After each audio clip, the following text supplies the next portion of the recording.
Banten adalah kota yang kaya sejarah dan memiliki ciri khas karena berada di antara dua tradisi utama Nusantara, yaitu tradisi kerajaan Jawa dan tradisi tempat perdagangan Melayu. Berawal sekitar tahun 1526, ketika Kesultanan Cirebon dan Kesultanan Demak memperluas pengaruhnya ke kawasan pesisir barat Pulau Jawa. Saat itu, Fatahillah ditugaskan oleh Syarif Hidayatullah dan Sultan Trenggana, Sultan Demak III, untuk membantu Pangeran Hasanuddin merebut Banten dari Kerajaan Pakuan Pajajaran. Pasukan diperkuat oleh tentara Islam gabungan Cirebon dan Demak. Sebelum Islam masuk ke Banten pada abad ke-15, pusat pemerintahan Banten berada di Banten Girang, yang merupakan situs kerajaan pada masa Hindu-Buddha pada abad ke-10.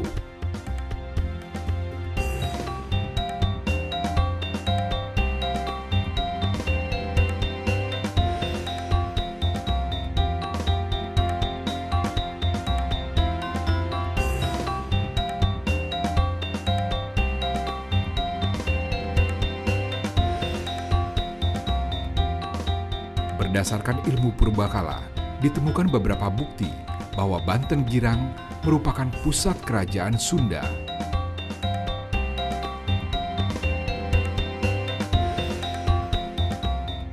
Pada masa itu, kerajaan Banten di bawah kekuasaan Pucuk Umun. Namun setelahnya, kekuasaan diambil alih oleh Maulana Hasanuddin.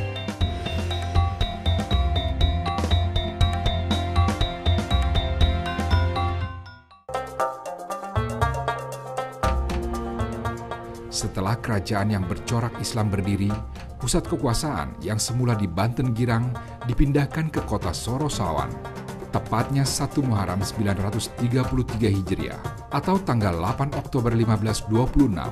Pusat kekuasaan Banten pindah ke pesisir pantai.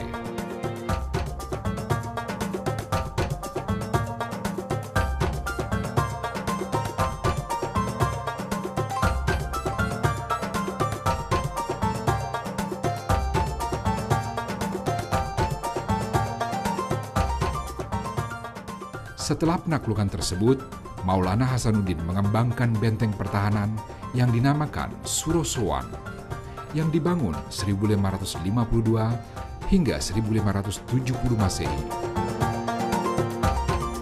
Keraton Surosowan dibangun sebagai tempat kediaman dan pusat pemerintahan setelah Banten memisahkan diri dari Kesultanan Demak. Keraton Surosowan dikelilingi benteng setinggi 2 meter dan lebar 5 meter. Dinding benteng terdiri dari bata ukuran besar dengan campuran pasir dan kapur sebagai bahan dasarnya.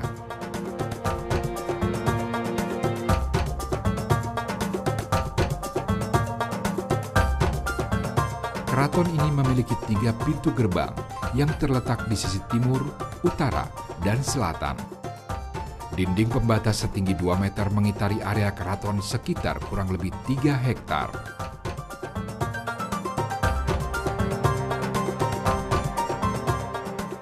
Surosowan mirip sebuah benteng Belanda yang kokoh dengan bastion, sudut benteng yang berbentuk intan di 4 sudut bangunannya. Pada masa jayanya, Banten juga disebut dengan Kota Intan. Benteng Surosowan ini masih memiliki beberapa sisa ruang yang dapat dilihat.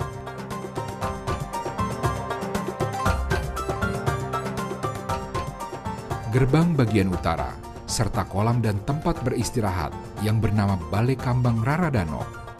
Bentuknya segi 4 dengan panjang 30 meter dan lebar 13 meter, serta kedalaman kolam 4,5 meter.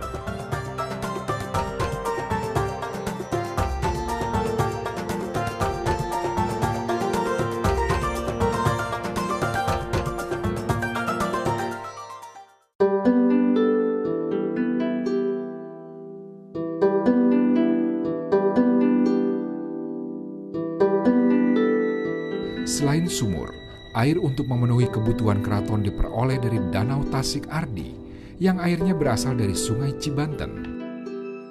Danau buatan ini dibangun pada masa Kesultanan Maulana Yusuf pada tahun 1570 Masehi.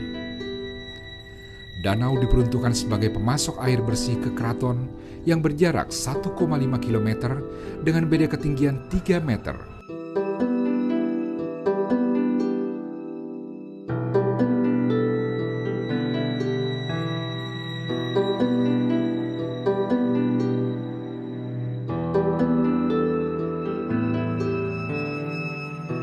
Secara teknis, air keruh dijernihkan dengan teknologi penyaringan yang disebut pengindelan atau penjernihan.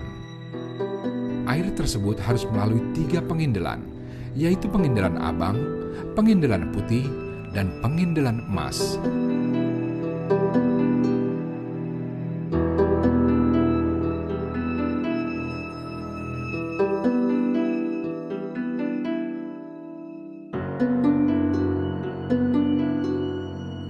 Air bersih disalurkan dengan pipa-pipa terakota menuju bak pemandian di dalam tembok keraton, hanya dengan memanfaatkan kemiringan. Air bersih ini nantinya akan keluar melalui pancuran-pancuran.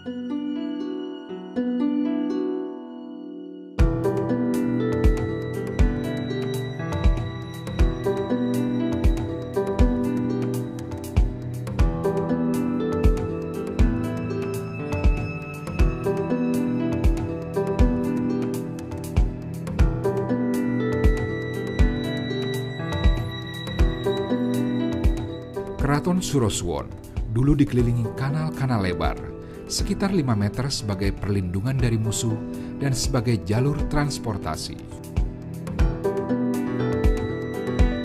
Kemegahan Keraton Surosoan kini hanya berupa puing-puing.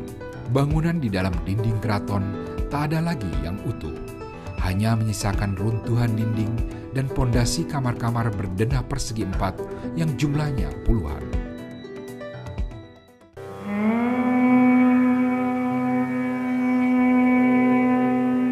Masa pemerintahan Sultan Ageng Tirtayasa yang bertahta pada tahun 1651 hingga 1682 Masehi dipandang sebagai masa keemasan Kesultanan Banten.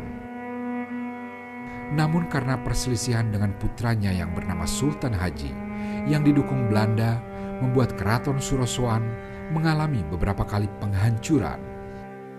Kehancuran total yang pertama kali pada tahun 1680 dan yang terparah adalah pada tahun 1813 ketika Gubernur Jenderal Belanda yang bernama Herman Dendels memerintahkan pasukan Belanda untuk menghancurkan keraton. Keraton yang menjadi simbol kejayaan Kesultanan Banten terpaksa ditinggalkan.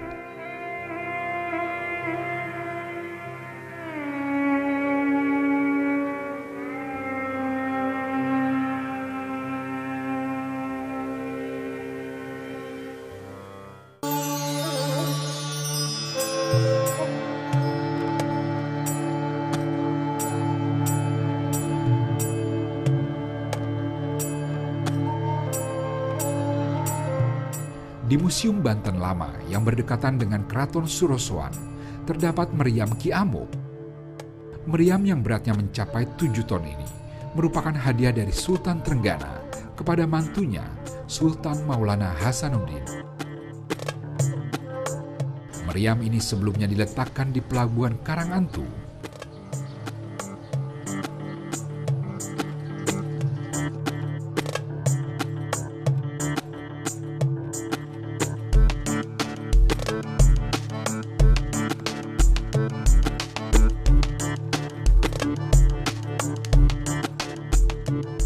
Di museum ini juga menyimpan peninggalan seperti artefak, keramik, dan gerabah yang ditemukan di puing Keraton Surosoan.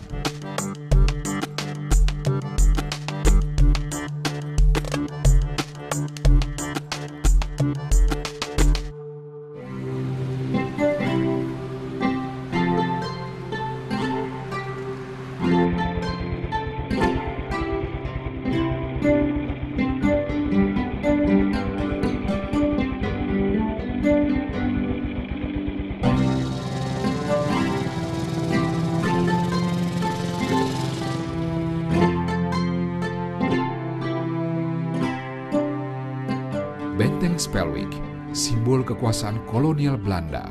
Dibangun pada masa kekuasaan Sultan Haji Putra Ageng Tirtayasa yang memihak kepada Belanda.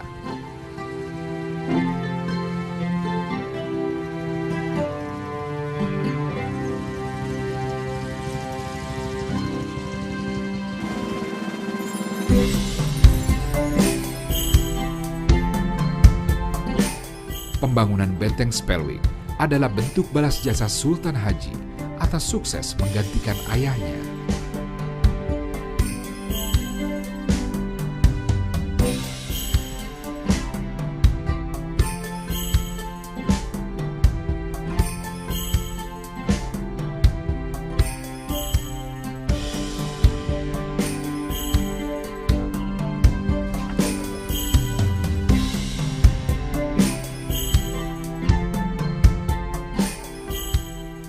Benteng Spelwick menjadi puing yang tersisa dari bangunan megah abad ke-17 ini.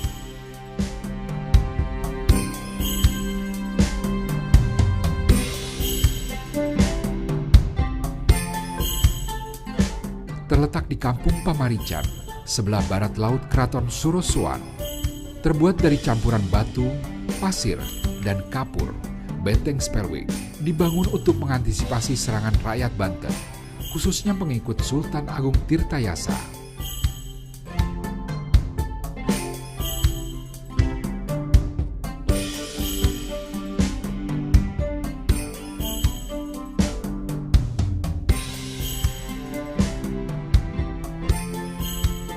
Benteng juga dibangun untuk menghalau musuh dari laut, yaitu bangsa-bangsa dari Eropa yang memiliki kepentingan dagang dan politik dengan Banten. Pada masa jayanya, Benteng Spelwick yang memiliki ketinggian 3 meter ini dibangun oleh Hendrik Lokas Kardel pada tahun 1681 hingga 1684, yaitu pada masa Sultan Abunas Abdul Qahar.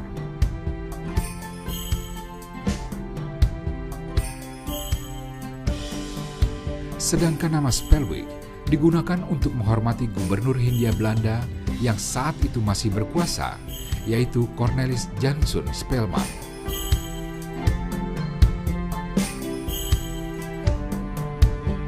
Bagian tepi Benteng Spelwick dikelilingi parit dengan luas mencapai 10 meter.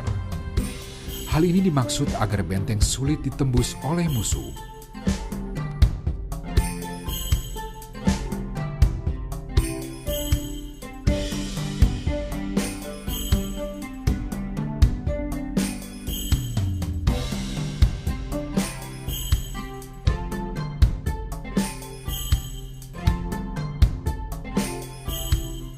Dengan sudut-sudut yang berbentuk intan atau bastion, jendela meriam, ruang jaga, dan ruang bawah tanah. Ruang utama benteng terdiri dari kamar penyimpanan senjata, kantor administrasi, dan gereja.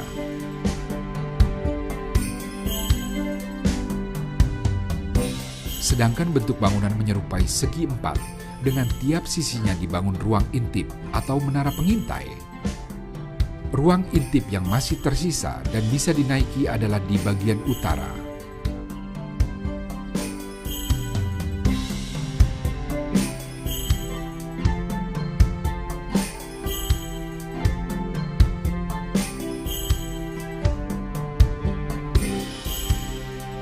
Dari ruangan ini, terlihat lautan dan Banten lama dari atas.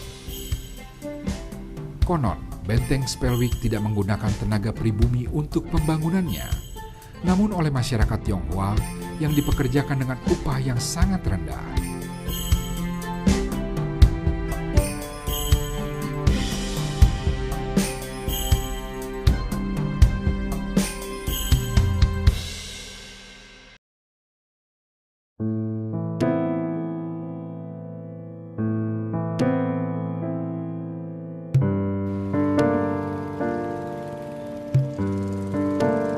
Banten di masa lalu terkenal sebagai kota pelabuhan. Di daerah inilah terdapat Pelabuhan Karangantu, pelabuhan terbesar kedua setelah Pelabuhan Sunda Kelapa. Banten menyimpan rekam sejarah yang panjang, mulai dari kedatangan bangsa China hingga VOC yang meninggalkan cerita. Beberapa peninggalan masa lalu yang masih ada hingga saat ini diantaranya masjid, keraton, juga vihara. Adalah Vihara Avalokitesvara, terletak 15 km arah utara dari kota Serang. Di vihara ini pengunjung dapat menyelami sejarah bangsa Tionghoa di Banten pada masa lalu. Vihara berada di Kecamatan Kasmen, wilayah Banten Lama.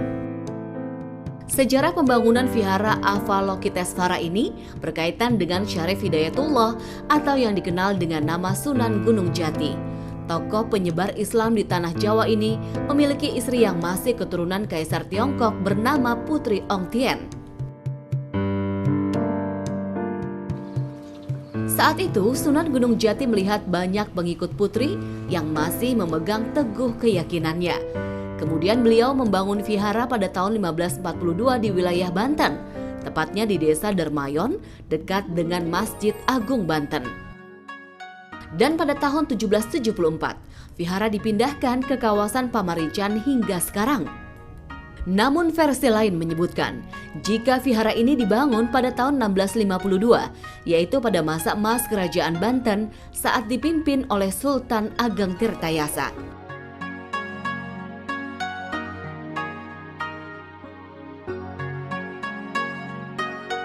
Vihara dibangun syarat dengan kultur Tionghoa. Gerbang dengan 2 atap berhiaskan 2 naga memperebutkan mustika sang penerang. Vihara ini juga memiliki nama lain, Vihara Klenteng Tridharma.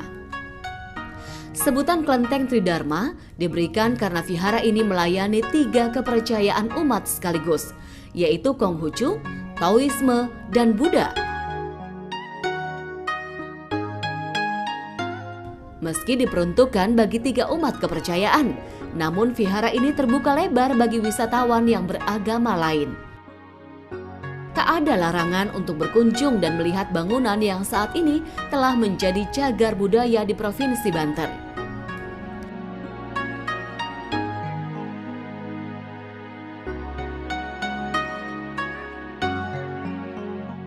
Vihara Avalokitesvara memiliki luas mencapai 10 hektar. Pada altar utama terdapat patung Dewi Kuan Im yang berusia hampir sama dengan bangunan vihara tersebut. Patung Sang Dewi didatangkan langsung dari negeri China yang konon merupakan dinasti Ming.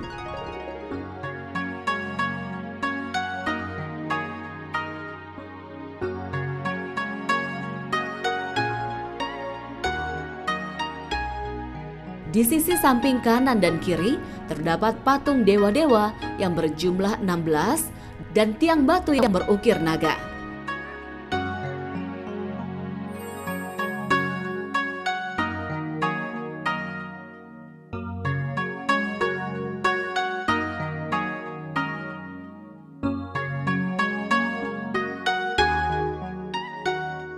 Kelenteng yang pernah terbakar pada tahun 2009 ini memiliki ukiran yang menceritakan bagaimana kejayaan Banten lama saat masih menjadi kota pelabuhan yang ramai. Terletak di samping vihara, ukiran menceritakan bagaimana vihara ini digunakan sebagai tempat berlindung saat terjadi tsunami beserta letusan Gunung Krakatau pada tahun 1883. Kisah tersebut terbingkai dan dipajang pada sisi lorong vihara, berdampingan dengan relief catatan sejarah yang menghias dinding lorong.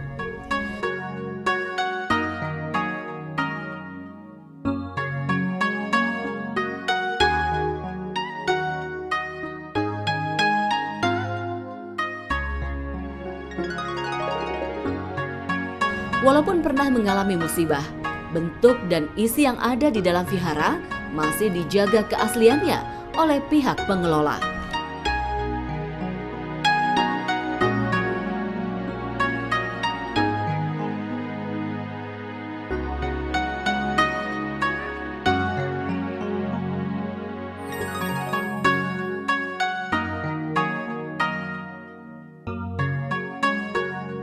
Bahkan bangunan vihara ini masih terlihat kokoh layaknya bangunan baru dengan warna merahnya yang khas.